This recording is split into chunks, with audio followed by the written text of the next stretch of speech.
Welcome to The Deep Dive, the show where we slice through the noise, examine stacks of sources, research, and our own notes, and pull out those essential nuggets of knowledge. That's the plan. Our goal: to give you a direct, clear shortcut to being genuinely well-informed with surprising facts and just enough humor to keep you hooked. Hopefully. Today, we're embarking on a journey to unpack a surprisingly universal experience, something I think many of us have faced. Excuse me, could I please have a sandwich and some orange juice? Of course, I'll bring you a sandwich and orange juice right away.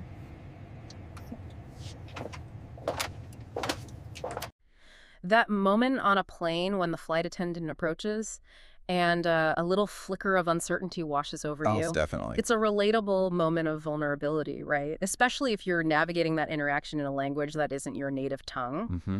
A seemingly simple request for a drink or a meal can suddenly transform into, well, a high-stakes performance. And it's something many of us might even unconsciously try to avoid, hoping our needs are somehow divined through nonverbal cues. It's true. Yeah. And what's particularly insightful about this scenario is that it moves beyond mere linguistic translation. It really gets into the psychological aspects of communication anxiety. How so? Well, think about it. Yeah. You're in a confined space. It's often noisy with engine hum and cabin chatter. There's a certain time pressure. Right. You feel rushed. Exactly. And the interaction is inherently public, even if it's just with the person next to you. That combination of factors can significantly amplify any existing self-consciousness you might have about speaking, let alone speaking in a non-native language. Makes sense. So this specific scenario on an airplane is actually a perfect microcosm for broader communication challenges that extend far beyond simply finding the right words. It's about expertly navigating social cues, expressing practical needs, all while managing that underlying sense of urgency or being observed. Yeah. It quickly becomes less about the individual words and more about the confidence and clarity you bring to delivering them effectively. And that profound interplay between language, psychology, and practical application is exactly what we're going to explore today. Our source material for this deep dive comes from an incredibly practical and meticulously structured English learning resource, Convo Craft English Podcast, specifically episode 8. Yep. It's titled Ordering Food and Drinks on a Plane. Now, this isn't just a basic language lesson, not at all. It's truly a really well put together blueprint for building genuine communication confidence in a very specific, high frequency, and highly relatable scenario. Right. So our mission for this deep dive is to go far beyond just summarizing what the Convo Craft Guide teaches in terms of phrases and vocabulary. We're interested in deconstructing how it teaches and, critically, why its structured step-by-step approach offers such profound insights into not just language acquisition, but the very mechanics of effective communication and building confidence in, any new skill, really. Exactly. We aim to give you, our listener, a clear and actionable shortcut to understanding the art of building communication confidence, making this deep dive much more than just a language guide. It's a guide to practical application that transcends the airplane cabin, something you can apply to nearly any scenario where clear, confident communication is key. Sounds good. Where do we start? So let's unpack this by starting at the very beginning of the Convo Craft Guide, which it aptly calls Setting the Scene. Okay. The episode immediately kicks things off with a very intentional introduction of core vocabulary. We're talking about words like airplane, seat, tray table, flight attendant, passenger, menu, snack, and beverage. The basics. Yeah, the absolute basics. This isn't a random list you'd just pull from a dictionary. It's a very deliberate selection. From your perspective, why do you think starting with these foundational terms immediately creates such an effective and relevant mental framework for the scenario they're trying to teach? What's the strategic brilliance there? Well, that's where you see the strategic simplicity at play, which offers an immediate and, I think, powerful grounding effect. Grounding effect. Yeah. By introducing these specific nouns right away, the Convo Craft method helps the learner quickly orient themselves within the very physical environment of an aircraft and instantly identify the key roles involved in the interaction. Ah, okay. You don't just hear words. You immediately visualize the space, your seat, the tray table you'll be interacting with, the flight attendant moving through the aisle, maybe the menu already in your hand. Right, you picture it. Exactly. This pre-establishes a robust visual and conceptual map of the interaction space before the learner even has to grapple with more complex linguistic structures like verbs or sentence formation. The careful selection of these initial words is truly fascinating because it establishes context with remarkable efficiency, thereby minimizing cognitive load for the learner. It's like handing someone a detailed map of a room before asking them to navigate it in the dark. That's a great analogy. It sets the stage so thoroughly that you're not just passively learning words, you're actively understanding where and how they fit into a concrete real-world setting, making the subsequent language much easier to absorb and apply. And what's particularly smart is that right on the heels of that initial vocabulary, the guide immediately introduces what it explicitly labels basic polite phrases. Yeah. Crucial. Yeah, we're talking about phrases like, excuse me, can I have, I would like, and could you please give me 3? This is where the learning becomes truly actionable and, in my opinion, reveals a deeper understanding of communication. Why are these specific universal polite phrases taught so early in the Convo Craft method? It seems fundamental, almost obvious, yet it's highlighted as a core starting point. What's the profound insight here beyond just, being nice? Well, this is a critical point that reveals Convo Craft's commitment to truly effective real-world communication. The early introduction of these polite phrases is absolutely vital because they are universal keys to initiating requests, signaling respect, and ensuring smooth navigation of any interaction, thereby mitigating potential misunderstandings or perceived rudeness. Right. You don't want to sound rude accidentally. Exactly. Politeness is far more than just being nice. It is an absolute cornerstone of effective English communication, especially in service interactions like those on an airplane. It's not solely about grammatically correct sentences. It's about understanding and skillfully applying social grace and managing interpersonal impressions, which are incredibly critical in cross-cultural communication. That makes sense. Think about it. A less polite request, even if grammatically perfect, can inadvertently create friction, make the interaction feel awkward, or even prompt a less willing response from the flight attendant. Yeah, I can see that. These phrases act as conversational lubricant. They make the entire exchange flow more easily for everyone involved, instantly reducing that underlying anxiety we discussed at the top of the show. Okay. They are the social on-ramp to any request, setting a positive tone and implicitly indicating your respect for the other person and the situation. This proactive use of polite language can even subtly de-escalate potential tensions before they arise, making it a powerful tool for confident and effective communication in any setting. Building on that rock-solid foundation of context and courtesy, Convo Craft then intelligently moves into mastering the liquid logistics, focusing specifically on ordering drinks. The next logical step. Exactly. They provide a very specific, highly relevant drinks vocabulary: water, juice, soda, tea, coffee, wine, beer, and cocktails. This is a clear progression from the general concept of beverage to specific actionable items a passenger would typically request. How does this targeted vocabulary acquisition immediately empower the learner? Well, this section demonstrates the immediate tangible payoff of targeted vocabulary acquisition for a specific high-frequency scenario. The Convo Craft method isn't just teaching words.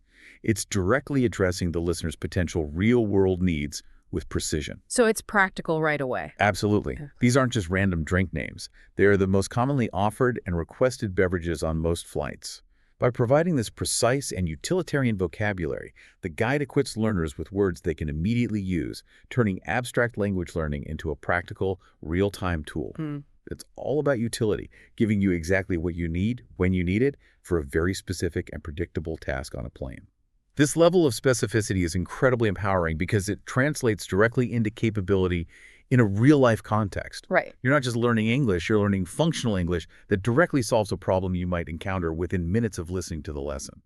This strategic narrowing of focus minimizes extraneous information and maximizes immediate applicability, which is a key to building rapid confidence. But it's not just about memorizing words. What's truly insightful about Convo Craft's approach here is the teaching methodology outlined for this section. Okay, how do they teach it? They provide sample dialogues in both slow and fast regions, followed by explicit practice repetition and then variations. Multi-pronged approach. Exactly. A concrete example given is the host saying, "Say it with me, and I have some water, please," with pause for the listener to repeat. Active participation. Good.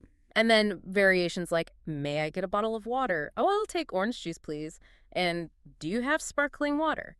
This is a truly multi-layered approach to learning, isn't it? Absolutely. This iterative, multimodal approach showcases remarkable pedagogical ingenuity.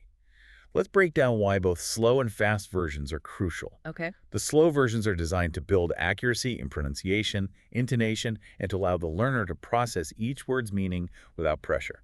It's about building a solid foundation. Got it. Accuracy first. Right. The fast versions, on the other hand, push towards natural fluency in delivery, training the ear and mouth for the rhythm and speed of real-life conversation. So speeding it up to say more natural. Precisely. The explicit pause for listener to repeat directly addresses the active learning curve, fostering immediate, hands-on, and direct participation. It transforms the listener from a passive recipient into an active participant, a critical step for language acquisition. Makes sense. This is where the concept of muscle memory for language truly comes into play. Just like an athlete refines a skill through countless repetitions, a basketball player practicing free throws, for example. Right. This practice trains your mouth and mind to produce these sounds and structures automatically without having to consciously translate or construct each sentence. It's about automatization. Making it automatic. Yes. Then, the inclusion of variations, such as may I get versus I'll take, is equally brilliant. It showcases linguistic flexibility and subtly introduces different levels of formality or common usage, preparing the learner for diverse real-world interactions beyond mere rote memorization. Ah, so teaching the nuances too. Exactly. May I get is a touch more formal or polite, while I'll take is more direct and common in casual settings. Understanding these subtle differences is key to social competence in English. That's really valuable. This entire approach, from slow and fast delivery to direct repetition and varied phrasing, is designed to build not just comprehension, but genuine, effortless production, helping you retrieve and articulate phrases without hesitation, even under pressure. That makes perfect sense. So once the comfort of ordering a simple drink is established, the guide cleverly ups the ante, moving us into the more varied and sometimes more critical realm of meal service. Right, food's next. Navigating the meal service section introduces expanded food vocabulary: chicken, beef, fish, vegetarian, pasta, salad, bread roll, dessert, and fruit. You can really see a logical progression here from general meal categories to specific, common components of an in-flight meal. Yeah, this section thoughtfully builds upon the simpler drink ordering, introducing more complex choices and inherently potentially more nuanced interactions. The chosen options accurately reflect common airline meal offerings, making the lesson highly relevant to the actual experience. What's particularly compelling here is the implicit understanding of typical airline menus and passenger needs embedded within this vocabulary list. They know what's usually served. Pretty much. They don't just give you every food word under the sun, they give you the ones you're most likely to encounter in that specific context. For instance, most airlines won't offer a vast a la carte menu, but rather a choice of 2 or 3 main dishes, a vegetarian option, and standard sides. Convo Craft anticipates this. Smart. Very targeted. Yes, it's a very targeted approach that anticipates the real-world situation, ensuring the learner is equipped with the precise terminology required, maximizing their immediate utility and confidence. It's not just about learning words, it's about building situational intelligence. And it's not just about the words, but the phrases to use them, especially when situations become more complex. The guide moves into crafting more detailed requests like, what are the options for today's meal? I'll have the chicken with rice, and could I get vegetarian pasta, please? Moving beyond single items. Right. And what's especially important and practical is that the outline also specifically includes, do you have anything without nuts, with its explicit allergy focus. Ah, that's critical. This specific focus on allergies marks a critical shift from simple singular requests to more detailed inquiry and, crucially, the management of specific, often vital dietary needs. Yeah, that's high stakes. Absolutely. The explicit allergy focus is paramount for real-world safety and demonstrates Convo Craft's profound commitment to truly practical, high-stakes communication. This emphasizes the vital importance of precise and clear language when personal health or specific requirements are a factor. It moves beyond just getting what you want to ensuring your well-being. Definitely. Consider the potential consequences of miscommunication regarding a severe nut allergy. They are far higher than getting the wrong beverage. No comparison. So how does this particular focus empower the learner? Well, it helps them move from a reactive state to a proactive one in their communication. Meaning? Meaning, it teaches them to assert their needs, to inquire specifically, and to advocate for themselves rather than simply accepting whatever is presented. This proactive approach to communication is a fundamental aspect of feeling competent and in control, especially in an unfamiliar linguistic environment where clarity can be a matter of personal safety. Fascinating how they integrate that critical element. Next, the Convo Craft Guide takes us into the art of linguistic formality, exploring polite versus casual English. Oh, this is good stuff. Yeah, this is where it really illuminates not just grammar, but the subtle social dynamics encoded in language, which are often overlooked in standard language lessons. The source provides a direct side-by-side comparison. Polite expressions, I would like, could you please, versus casual expressions, can I get, I'll take. And this section delves into the nuanced yet profoundly important understanding of linguistic registers. You might ask, why is it absolutely vital to know when to appropriately use polite versus casual language, even in a seemingly simple transaction like ordering a drink? Why is it so vital? Because language isn't just about conveying information, it's intrinsically about signaling respect, familiarity, and appropriate social distance. Using I'll take with a flight attendant, for example, while grammatically correct, might come across as overly informal, abrupt, or even slightly demanding. Okay, I can see that potentially rubbing someone the wrong way. Exactly. In contrast, I would like maintains a respectful distance and a universally polite tone. This subtle choice profoundly impacts how you are perceived and, consequently, the tenor of the interaction. Right. The practice drill, where the host switches between styles and the audience repeats, is crucial for developing what we call situational awareness and social competence in communication. Situational awareness, meaning knowing what's appropriate when. Precisely. It's often a critical aha moment for many language learners as it moves beyond mere grammatical correctness to the broader field of sociolinguistics and pragmatic communication, essentially, how language functions in real social situations beyond just grammar, focusing on how we use words to achieve our goals and manage relationships. So it's about the social function of language. Yes. It teaches you that choosing the right words isn't just about making sense, but about making the right impression, fostering rapport, and navigating social boundaries effectively.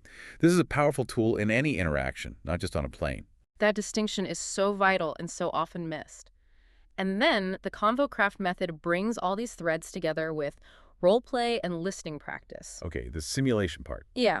The setup is quite detailed. The host plays both the flight attendant and the passenger. A concrete example for practice is given, FA. Would you like something to drink? Passenger. Yes, I'd like a cup of coffee, please. Simple exchange. Simple, yes. And crucially, they gradually speed up the dialogue for real-life practice, with the audience repeating after each line. This section absolutely highlights the profound pedagogical value of role play in language acquisition. It provides a safe, controlled, low-stakes environment for learners to practice real-world interactions. A safe space to practice, basically. Exactly. It significantly builds confidence and, perhaps most importantly, reduces the performance anxiety that so often inhibits spoken language. It's a space to make mistakes without consequence, which is essential for learning. Right, no real flight attendant judging you. None at all. And the gradual speeding up of this dialogue is a particularly brilliant strategic move. It's designed to mimic the natural pace of conversation, pushing the learner towards genuine fluency by training their real-time processing skills. Getting used to the speed. Yes. This helps in understanding not just individual phrases, but also the dynamic elements of a conversation. Turn-taking, conversational rhythm, and the rapid back and forth required in real time. What's truly fascinating here is how this simulation trains not just speaking, but also active listening and rapid comprehension.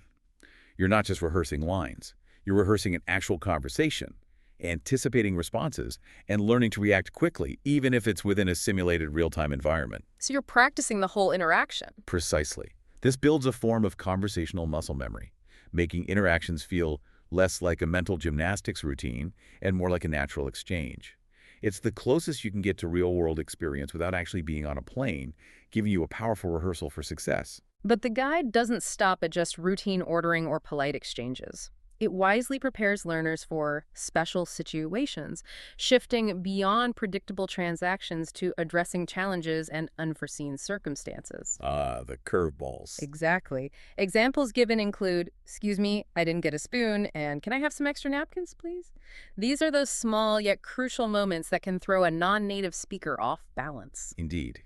These phrases elevate the learner's capabilities significantly, moving them beyond simple, expected transactions into actual problem solving and making specific, often vital requests within a service context. So it's about handling things when they don't go perfectly. Yes.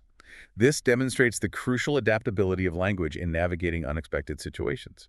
It's about empowering the learner to handle the bumps in the road, not just the smooth sailing. For instance, it's not just about asking for a spoon. It could be, my charging port isn't working, or my screen is frozen.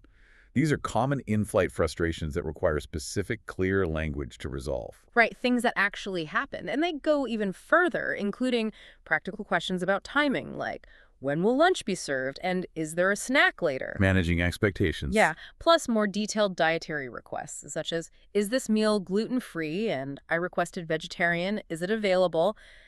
This really covers almost every contingency. This section absolutely stresses the critical importance of clear, unambiguous language for specific inquiries, especially concerning health, comfort, or logistical expectations. Clarity is key there. Absolutely. This part of the lesson directly addresses the need for learners to assert their needs, understand service protocols, and manage expectations, thereby providing a truly comprehensive toolkit for real-world in-flight communication. For example, knowing how to ask, is there an option without dairy, is critical for someone with an intolerance, or when will the movie start, for managing travel boredom. Practical stuff. These aren't just polite inquiries. They are functional self-advocacy tools. If we connect this to the bigger picture, it teaches practical self-advocacy through precise language. It moves the learner from passive acceptance to active engagement, which is essential for feeling truly competent, comfortable, and in control in an unfamiliar linguistic environment, significantly reducing anxiety throughout their journey. To really cement all this knowledge and ensure it sticks, the Convo Craft Guide includes a mini quiz and review section. Testing the learning. Yeah, and it's highly interactive. The host asks, how would you ask for orange juice politely? Then pauses for the listener to answer and then provides the correct answer. I would like some orange juice, please. Okay, active recall. Exactly. This review method is then applied to various food, drinks, and polite casual variations. This part truly highlights the significant cognitive benefits of active recall and immediate feedback in the learning process. Why is a well-placed mini quiz an incredibly effective way to solidify understanding and highlight specific areas for further practice? Tell me. Well, it transforms passive listening into active, engaged participation. Instead of just hearing the correct answer, you are forced to retrieve it from your own memory, which is a much stronger learning mechanism. Right, you have to produce the answer yourself. Exactly. Yeah. This act of retrieval actively reinforces the neural pathways for new vocabulary and grammatical structures. It's not just testing what you've learned, it's a powerful and efficient learning tool that helps information stick. By requiring you to actively retrieve the information, you strengthen the memory trace, making it far easier to access that knowledge when you actually need it in a real-life situation. It's the difference between merely recognizing a face in a crowd and being able to recall their name on the spot. That makes sense. And what truly makes the Convo Craft approach memorable and differentiates it is the storytelling and fun practice segment. Ah, bring in some humor. Yeah, they strategically include funny or awkward real-life stories on planes with a classic example. A passenger who ordered chicken but got kitchen by mistake. Chuckles, a classic mix-up. Right. And then listeners are prompted to repeat these funny phrases. I have to say, a little humor goes a long way in language learning. You're absolutely right. This section brilliantly leverages the profound psychological impact of humor and relatable anecdotes on memory and learning retention. Why does a humorous mistake, like the classic chicken versus kitchen confusion, become such a powerful teaching moment? Why does it work so well? It serves multiple purposes. First, it immediately reduces anxiety about making errors. Learners often fear making mistakes, but a funny anecdote shows that even native speakers mishear or mispronounce, and that errors are part of the process. Takes the pressure off. Totally.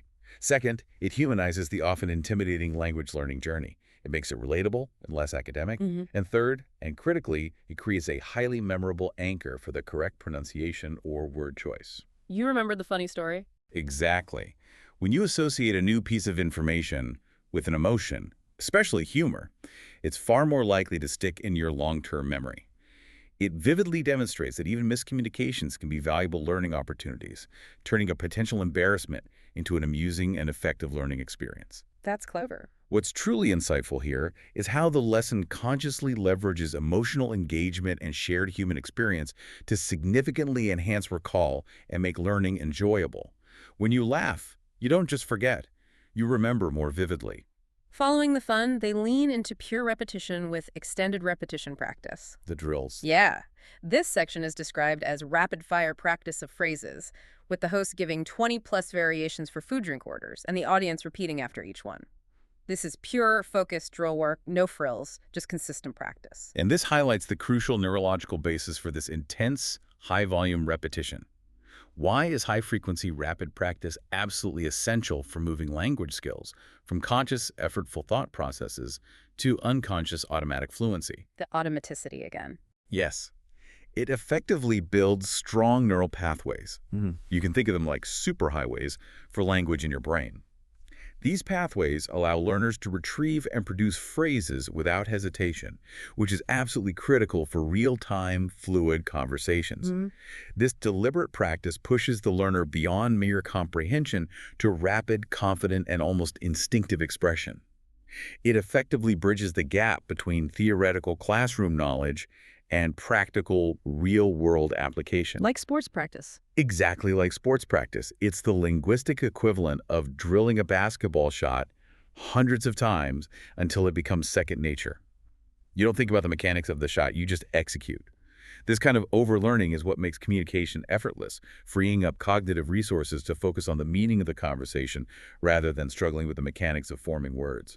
Finally, after taking the learner through this comprehensive journey, the guide distills all this rich content into a concise section called Key Takeaways. Boiling it down. Right. It lists 5 powerful points. Always start with polite expressions. Learn food and drink vocabulary before your flight. Practice both polite and casual English. Don't be afraid to repeat or clarify if you don't understand. And smile and say please and thank you. And these seemingly simple points actually distill profound meta lessons that reach far beyond the confines of an airplane cabin. Why are these specific takeaways chosen as the ultimate summation for the entire lesson? Why these 5? Well, they are a masterful blend of explicit linguistic rules with crucial soft skills, such as politeness, confidence, and the vital willingness to clarify, combined with actionable preparation strategies like proactive vocabulary learning and consistent practice. They reinforce the idea that effective communication isn't just about having the right words. It's more than just vocabulary. Much more. It's about having the right mindset and approach. This raises an important question for you, our listener. How do these combined insights transcend just plane travel, offering a universal framework for effective, respectful, and confident cross-cultural communication in virtually any scenario? Good question. The ability to initiate politely, to be prepared with a relevant vocabulary, to adapt your formality, to persevere through misunderstanding, and to approach interactions with a positive demeanor, these are universal tenets of successful human connection. They apply everywhere. Absolutely. This is the core message of practical communication mastery that this lesson inherently teaches. It's about much more than just ordering a meal. It's about how to confidently and effectively navigate the complexities of the world around you. So there you have it. We've just unpacked how the Convo Craft English Podcast, specifically Episode 8, provides a remarkably structured, practical, and psychologically informed path to building confidence in a very specific yet incredibly relatable communication scenario. We've meticulously looked at how it teaches and why those methods are so profoundly effective for language acquisition and practical application, transforming that initial anxiety into genuine capability. And while our source material was meticulously focused on ordering food and drinks on a plane, the underlying principles we've discussed are truly universal.